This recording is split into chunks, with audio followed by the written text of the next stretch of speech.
You won't typically see waits well on a list of values or positive traits. My daughter was here this weekend, and the three of us went to a nearby town for lunch, antique stores and thrift stores, and generally wandering around without much of an agenda. It reminded me of something we've intentionally cultivated as part of our family culture. We wait well. I don't mean that we're naturally patient people who float serenely through long lines while radiating inner peace. That would be a different family. I mean, we've deliberately practiced making waiting part of the experience instead of treating it as the irritating thing standing between us, between the experience. We do it in grocery stores. We do it when we're waiting for frozen custard. We do it at Disney World, where waiting could reasonably qualify as one of the primary time-consuming activities. Somewhere along the way, waiting stopped being wasted time. And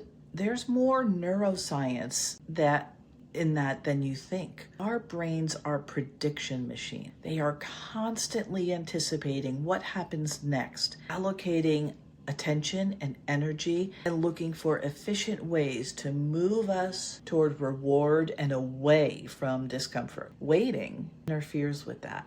The thing I want is there, I am here, and now something is preventing me from closing the gap. Add stress, fatigue, hunger, time pressure, sensory overload, or 17 other demands competing for your cognitive resources, and our tolerance for that friction can shrink considerably. That's why a 5-minute delay can sometimes feel like nothing and sometimes feel personally offensive. The 5 minutes didn't change. Our available capacity did. And this is where I think waiting becomes much more interesting than a lesson in patience. Waiting well is a mindfulness practice. Mindfulness isn't clearing your mind, becoming extraordinarily zen, or pretending you're delighted that there are 11 people ahead of you. It's noticing what is happening without immediately needing to make it different. I'm impatient. I want this line to move. I'm noticing myself getting irritated. My body is getting activated. And then, importantly, I don't have to do anything about that feeling right this second. That is a surprisingly important skill, because much of coping ultimately is about what we do when our internal experience isn't the one we'd prefer to be having. We're bored, so we reach for something. We're anxious, so we reach for something. We're overstimulated, angry, lonely, restless, exhausted, disappointed, or uncomfortable, and the brain starts looking for the fastest available way to change that state. For some people, alcohol becomes extraordinarily efficient at that job. Not necessarily because someone consciously thinks, I am unable to tolerate this emotion and therefore I shall consume alcohol. Brains are considerably less formal than that. The learning can become much simpler. This changes how I feel quickly. And behaviors that reliably produce relief become increasingly easy for the brain to retrieve, particularly when we are under stress load. That's one reason mindfulness belongs in conversations about alcohol and recovery. Mindfulness creates practice at something alcohol can eventually make less necessary, allowing an internal state to exist without immediately changing it. The urge doesn't have to disappear before I continue my evening. The irritation doesn't have to be resolved before I can behave respectfully.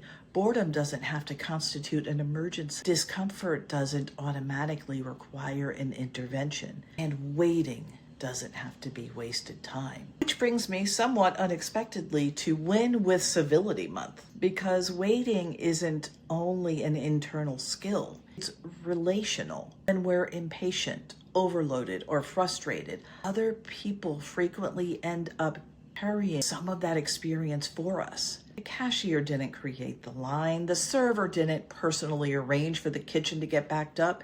The gate agent didn't manufacture the thunderstorm. The person answering the phone probably didn't design the company's hold system. And the human being in front of us doesn't need to become the place where we discharge the discomfort of having to wait. Civility, in that sense, requires some capacity for self-regulation. It asks us to tolerate a little frustration without immediately handing it to somebody else. I think that's part of why I value this odd little piece of our family culture so much. We didn't just decide to tolerate waiting. We made something out of it. We talk, we people watch, we joke, we anticipate. At Disney, the line is part of the day. Waiting for frozen custard is part of getting frozen custard. We stopped treating the present moment as inconvenient that we have to get through before the good part starts. And